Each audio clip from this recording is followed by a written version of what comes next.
What we are now going to tell you can be disturbing to people, but both Ariel and I feel that time is right and it needs to be said. If we keep it to ourselves, we do everybody else a huge disfavor, and it will be irresponsible of us not to share it.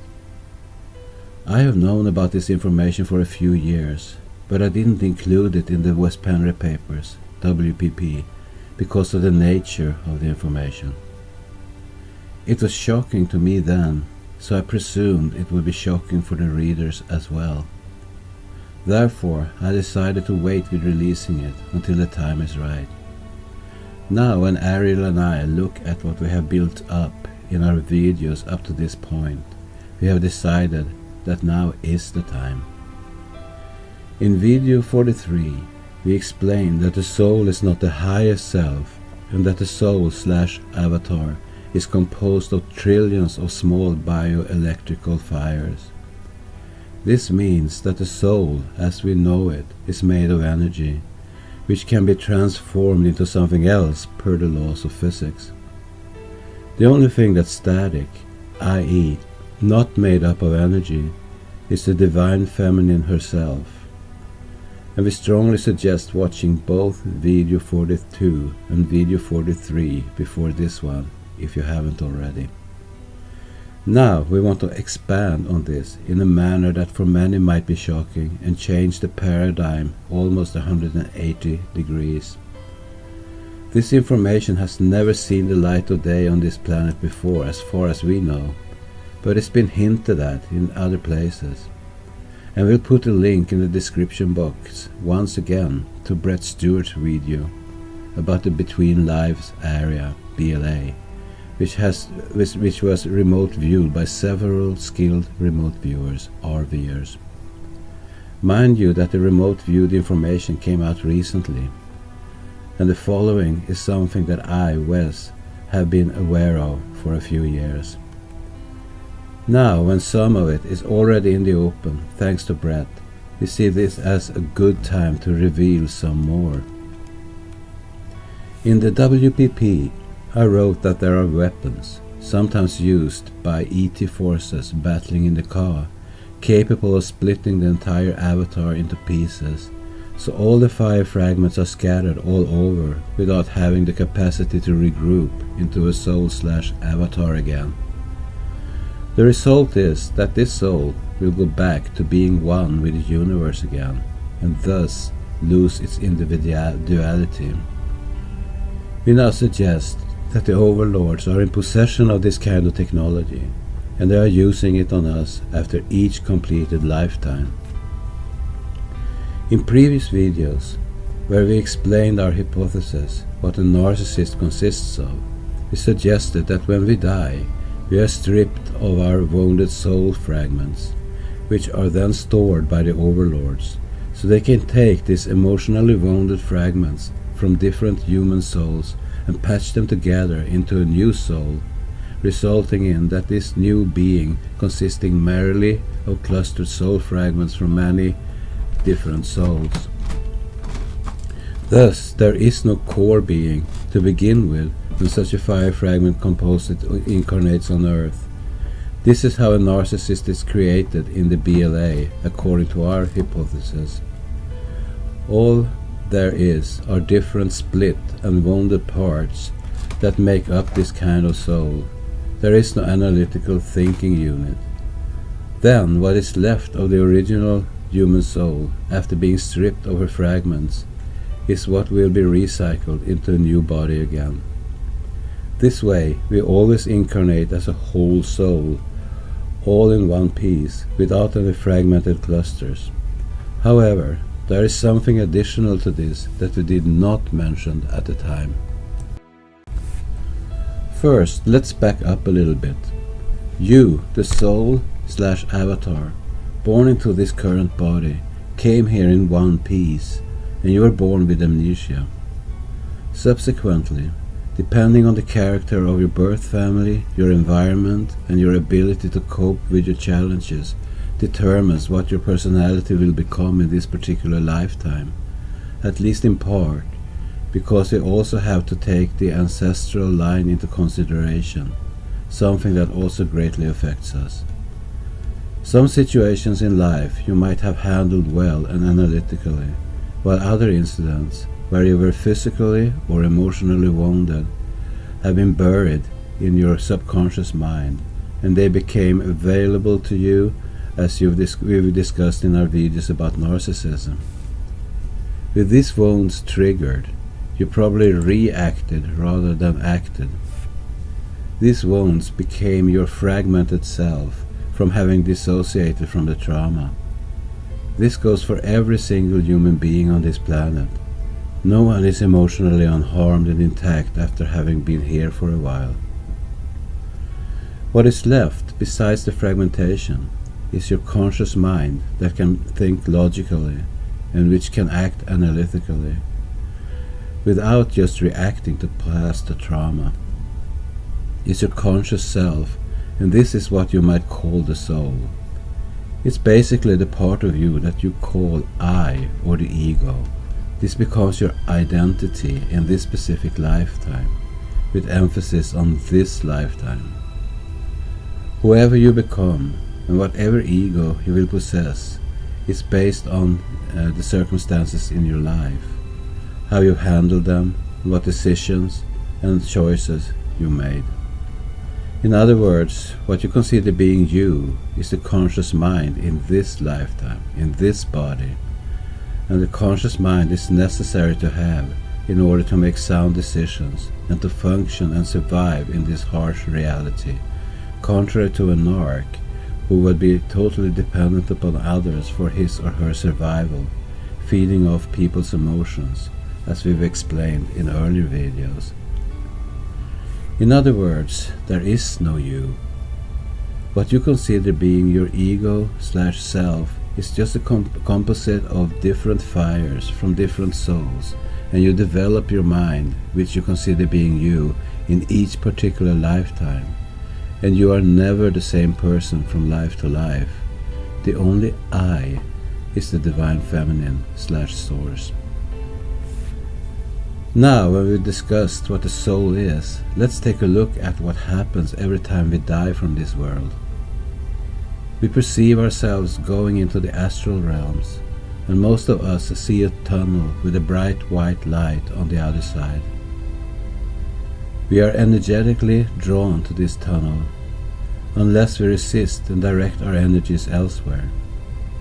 Once on the other side of this tunnel, we are in the BLA, i.e. the AIF Recycling Center. Some things are already known about the BLA from regression therapy, e.g. see Dr. Michael Newton's work, channel material such as the Pleiadians, and from people who have had near-death experiences, NDEs. I wrote an extensive paper about this as well in the WPP Level 1. First, we have a life review, often together with a spirit guide or guides. The discarnate soul only remembers her previous lifetime, and that's for a reason we will get into. Second, we usually meet with the dead relatives and friends, and then it's time to stand before the council, go over our previous life and evaluate it, and to set goals for the next lifetime. This is such common ground, and told by so many people, that we can look at it as evidence that this is what generally happens. Then, when the soul has rested and is ready to go back to fulfill their karma, which the soul has been manipulated into accepting by spirit guides and the council, it's time to go back to a new life on Earth. The BLA is, we've learned, mainly located on Mars, but not in the same density as our own, obviously. The next step, after being prepared for a return to Earth, is to go through another metaphysical tunnel, which is bent in a way that is pointing back towards Earth. This procedure is relatively fast, as it seems, and while traveling through this tunnel, the AIF is using soul-extracting weapons on us. This weapon or machine is being used to split the entire soul into 1 trillion pieces, the soul that was you in your previous incarnation. It's the same principle they sometimes use in cosmic warfare. However, they don't let all these fires dissolve to become pure universal energy again. Instead, they collect all these fires, but keep them separated from each other. Then they take fires from different other discarnate souls, possibly at random, patch them all together, and from there they create a brand new soul, which is no longer you, but someone totally new. The new you becomes whole again, but you now consist of fires from many different souls that are unrelated to you, the way you knew yourself from your last incarnation. Consequently, the fires from your previous life will be placed in other souls. Your current you will thus exist in many multiple souls simultaneously, once your fires have been patched together into many new souls. Then the AIF, with help from more technology, shoot you down into a body at random. You have no choice in the matter. This happens after each and every lifetime. It is highly likely that it's this soul scattering technique that gives us amnesia. The entire BLA is mainly a big show. Karma does not apply to a discarnate soul because she will be scattered all over and used to energize many other souls patched together, so no so-called karma can basically be resolved in the next or any other lifetime. Most of the afterlife procedures seem to be executed because the overlords need our consent to send us back here into a new body. Via manipulation, we eventually agree to go back. Many souls don't want to come back. This is also why some souls seem to stay in the BLA to rest for what they perceive 100 years or more, while others go back to Earth fairly quickly. The AIF can't force us to go back. They can only send us back by manipulating us into giving our consent. If this wasn't the case, they could just recycle us without any additional procedures. What are the implications of all this? Let us pretend that you developed into a very spiritual being in this lifetime. You might have read the WPP, listened to our videos, and done massive research elsewhere, so you know what it's all about. On top of that, you have practiced what you've learned.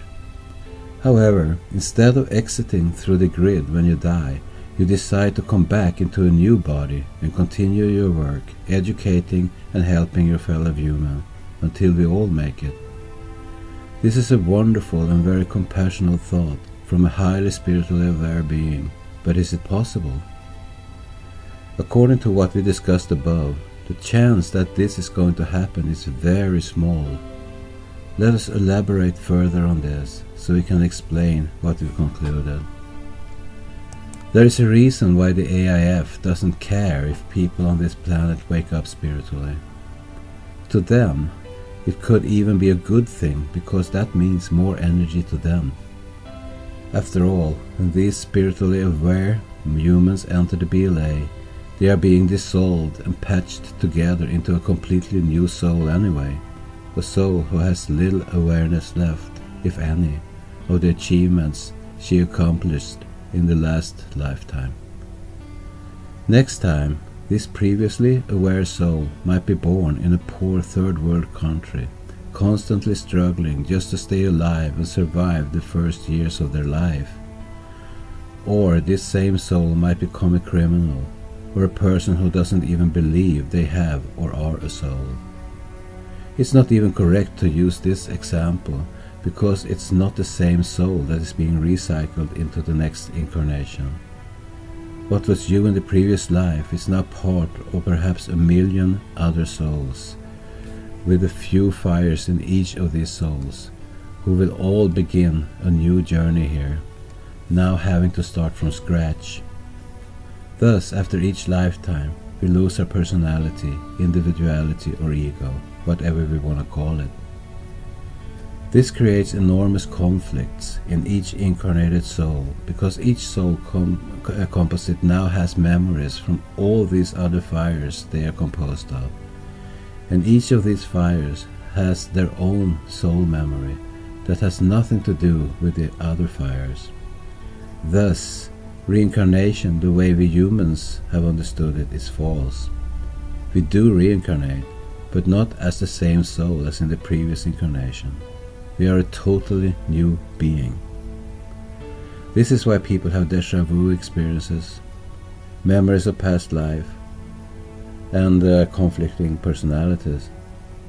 Because the soul clearly remembers being Napoleon in a previous life doesn't mean that the whole soul was Napoleon. Only one or a few fires of the trillion other fires inside them were perhaps part of the Napoleon soul. This also explains why there are so many people thinking they are Napoleon walking around on this planet. Regression therapy into past lives thus becomes obsolete. Whose memories are being addressed? They are definitely not the soul memories of the entire soul. To be continued in video 46.